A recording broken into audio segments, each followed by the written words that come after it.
Hello friends, welcome to our YouTube channel civil services dream. तो friends, आज हम लोग जनरल स्टडी में पॉलिटी के कुछ इंपॉर्टेंट क्वेश्चन डिस्कस करेंगे। तो आइए इसी के साथ आज की वीडियो स्टार्ट करते हैं। आज का फर्स्ट क्वेश्चन है, सूची 1 को सूची 2 से सुमेलित करिए और दिए गए कूट से सही उत्तर चुनिए। दो सूचियाँ दी गई हैं। पहली सूची में संविधान कुछ टॉपिक्स दिए गए हैं और दूसरी सूची में इनके अनुच्छेद दिए गए हैं और कूट की सहायता से हमें इसका आंसर करना है। तो देख लेते हैं। पहली सूची में है संवैधानिक संशोधन, वित्त आयोग, वित्त आपातकाल, अखिल भारतीय सेवाएं। सूची 2 में है अनुच्छेद 360, अनुच्छेद 312, अनुच्छेद 280, अनुच्छेद 368। ठीक है, कूट की सहायता से हमें इसका आंसर करना है। तो क्वेश्चन 1 का जो सही आंसर है वो है ऑप्शन बी 4312। 4312 इसका आंसर होगा। मैच करके एक बार देख लेते हैं। देखिए, संविधान संशोधन जो है वो किस अनुच्छेद में दिया गया है? ये है 368 में। ठीक है, संविधान संशोधन का, यानी कि संसद को अनुच्छेद 368 के अंतर्गत ये दिया गया है कि संसद को संविधान तथा इसकी प्रक्रियाओं को संशोधित करने की शक्ति प्रदान है। ठीक है, 368 के अंतर्गत। सेकेंड है वित्त आयोग। वित्त आयोग का जो है वित्त आयोग अनुच्छेद 280 में दिया गया है वित्त आयोग का, और इसमें है कि वित्त आयोग के बनने का मेनली प्रावधान दिया गया है अनुच्छेद 280 में। ठीक है, फिर वित्तीय आपातकाल, इसका संबंध है अनुच्छेद 360 से। राष्ट्रपति द्वारा वित्तीय आपातकाल की घोषणा अनुच्छेद 360 में की गई है। और लास्ट में अखिल भारतीय सेवाएं, इनका है अनुच्छेद 312। ठीक है, और ये जो अनुच्छेद 312 में ये कहा गया है कि जो राज्यसभा है वो विशेष बहुमत में, मतलब कि एक विशेष बहुमत के साथ अखिल भारतीय योजनाओं का या अखिल भारतीय जो सेवाएं हैं उनका आयोजन कर सकती हैं। ठीक है, किसमें? अनुच्छेद 312 में। तो इस प्रकार क्वेश्चन 1 का जो सही आंसर है वो ऑप्शन बी है 4312। नेक्स्ट क्वेश्चन है क्वेश्चन नंबर 2। क्वेश्चन 2 में है निम्नलिखित कथनों पर विचार कीजिए। यहाँ पे दो कथन, एक कथन दिया गया है और एक जो है कारण दिए गए। ठीक है, तो कथन और कारण दोनों पर ही विचार करना है। तो देख लेते हैं। कथन में है संविधान के अनुच्छेद 32 को डॉक्टर अम्बेडकर ने इसकी आत्मा कहा था। कारण में दिया गया है अनुच्छेद 32 मौलिक अधिकारों के अतिक्रमण के विरुद्ध प्रभावी उपचार का प्रावधान करता है। तो नीचे दिए गए कूट से सही उत्तर चुनना है। तो यहाँ कूट देख लेते हैं। 1 तथा आर दोनों ही सही है और ए का सही स्पष्टीकरण जो है वो आर है।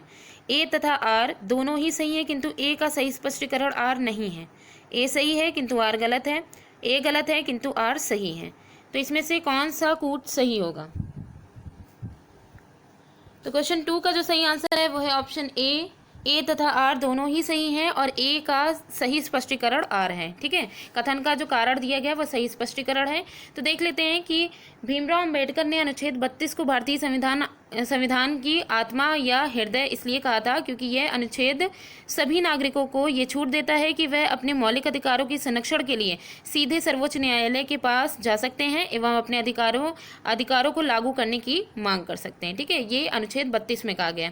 तो कारण में भी यही है कि अनुच्छेद 32 में मौलिक अधिकारों के अतिक्रमण के विरुद्ध प्रभावी उपचार का प्रावधान करेगी जो है सर्वोच्च न्यायालय या फिर संसद करेगी। ठीक है, नेक्स्ट क्वेश्चन है क्वेश्चन नंबर 3। क्वेश्चन 3 में है लोकसभा द्वारा पारित धन विधेयक राज्य के द्वारा भी पारित मान लिया जाएगा यदि राज्यसभा द्वारा उस पर कोई कार्यवाही नहीं की जाएगी। कितने दिनों के अंतर्गत? ऑप्शंस देख लेते हैं। 10 दिनों तक, 14 दिनों तक, 15 दिनों तक या फिर 16 दिनों तक। तो क्वेश्चन 3 का जो सही आंसर है वो है ऑप्शन बी 14 दिनों तक। तो देखते हैं इसमें है क्या। पहले तो धन विधेयक देख लें।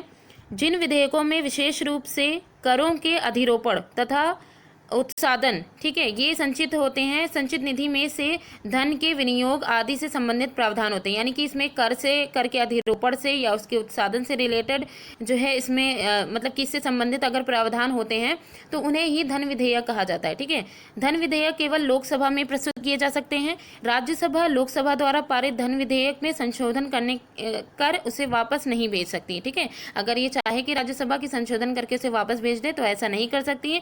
यद्यपि ये धन विधेयक में संशोधन करने की सिफारिश कर सकती है, परंतु इसके लिए लिमिटेशन ये है कि उसे जब ये धन विधेयक जब प्राप्त कर दिया जाए तो प्राप्ति की तिथि से 14 दिन के भीतर, इसी के अंदर ही सभी धन विधेयक लोकसभा में लौटाने होते हैं। अगर उसने संशोधन के लिए 14 दिनों के अंदर लौटा दिया तब इसमें और इनकी जो भी सिफारिशें रखी होंगी उन पे जो है केंद्र सरकार है या केंद्र है, ठीक है, या लोकसभा जो है वो उस पर सभी सिफारिशों पे वो अपने जो उनको सही लगेगा उसी पर ही वो विचार करेंगी। ठीक है, तो इसलिए कितने दिनों में, 14 दिनों के अंतर्गत। नेक्स्ट क्वेश्चन है क्वेश्चन नंबर 4। क्वेश्चन 4 में है पंचायत चुनावों में अनुसूचित जातियों के लिए पदों का आरक्षण किस राज्य में लागू नहीं होगा। ऑप्शंस हैं उत्तर प्रदेश, असम, अरुणाचल प्रदेश या फिर हरियाणा। क्वेश्चन 4 का जो सही आंसर है वह है ऑप्शन सी, अरुणाचल प्रदेश। तो देखिए इसमें क्या है कि जब 83वां संविधान संशोधन हुआ था वर्ष 2000 में, तो उसके द्वारा अरुणाचल प्रदेश में पंचायतों के अनुसूचित जाति के लिए आरक्षण की व्यवस्था समाप्त कर दी गई है।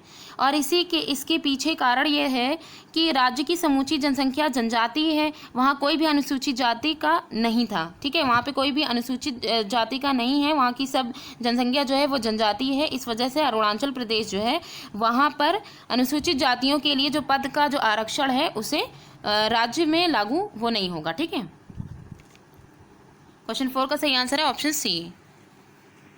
नेक्स्ट क्वेश्चन है क्वेश्चन नंबर 5।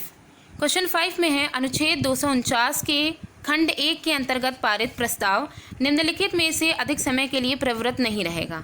ऑप्शंस हैं 1 माह, 3 माह, 6 माह या फिर 1 वर्ष। तो क्वेश्चन 5 का जो सही आंसर है वो है ऑप्शन डी, 1 वर्ष। अनुच्छेद 249 के खंड 1 के अंतर्गत पारित जो प्रस्ताव हैं वो 1 वर्ष से अधिक समय के लिए प्रवृत्त नहीं रहेगा, यानी कि जो भी इसमें जो प्रस्ताव दिया जाएगा वो 1 वर्ष के अंतर्गत ही उसका टाइम पीरियड रहेगा। ठीक है, नेक्स्ट क्वेश्चन है क्वेश्चन नंबर 6। क्वेश्चन 6 में है भारतीय संविधान के किस अनुच्छेद के अंतर्गत अंतर्राष्ट्रीय समझौते को प्रभावी बनाने हेतु संसद राज्य सूची के विषय पर कानून बना सकती है। ऑप्शंस हैं अनुच्छेद 249, अनुच्छेद 250, अनुच्छेद 252, अनुच्छेद 253। तो क्वेश्चन 6 का जो सही आंसर है वो है ऑप्शन डी, अनुच्छेद 253। तो देखते हैं, संविधान के अनुच्छेद 253 के अंतर्गत संसद को किसी अन्य देश या देशों के साथ की गई जो संधि है, करार या फिर अभिसमय अथवा किसी भी अंतर्राष्ट्रीय सम्मेलन, संगम या किसी भी अन्य निकाय के लिए किसी विनिश्चय के कार्यान्वयन के लिए भारत के संपूर्ण राज्य क्षेत्र या उसके किसी भी भाग के लिए विधि बनाने की शक्ति प्राप्त है। मतलब कि 253 के अंतर्गत वो जो है संसद जो है वो अन्य देशों या देशों के साथ जो भी वो संधि या जो कुछ भी कर रही है तो उसके अंतर्गत वो संपूर्ण राज्य क्षेत्र या उसके भाग के लिए विधि बना सकती है। इसके अनुसार संसद अंतर्राष्ट्रीय समझौते को प्रभावी बनाने हेतु राज्य सूची के विषयों पर भी कानून बना सकती है। ठीक है, अंतर्राष्ट्रीय समझौते को प्रभावी बनाने के लिए। नेक्स्ट क्वेश्चन है क्वेश्चन नंबर 7। क्वेश्चन 7 में है भारतीय संविधान के किस अनुच्छेद में निर्वाचन आयोग के लिए प्रावधान है। ऑप्शन है अनुच्छेद 320, अनुच्छेद 322, अनुच्छेद 324, अनुच्छेद 326। क्वेश्चन 7 का जो सही आंसर है वो है ऑप्शन सी, अनुच्छेद 324।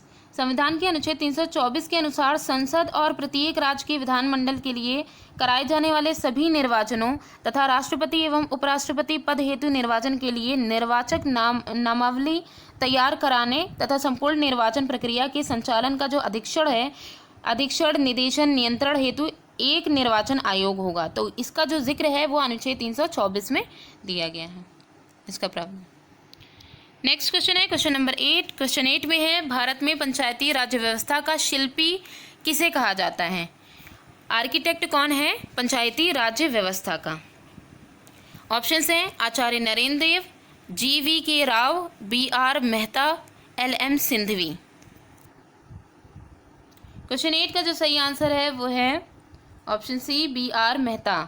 बलवंत राय मेहता जो हैं उन्हें भारत में पंचायती राज्य व्यवस्था का शिल्पी कहा जाता है, बलवंत राय मेहता को। नेक्स्ट क्वेश्चन है क्वेश्चन नंबर 9। क्वेश्चन 9 में है संविधान के अंतर्गत निम्नलिखित में से कौन सा मौलिक अधिकार केवल भारतीय नागरिकों को प्राप्त है, भारत में रहने वाले विदेशियों को नहीं।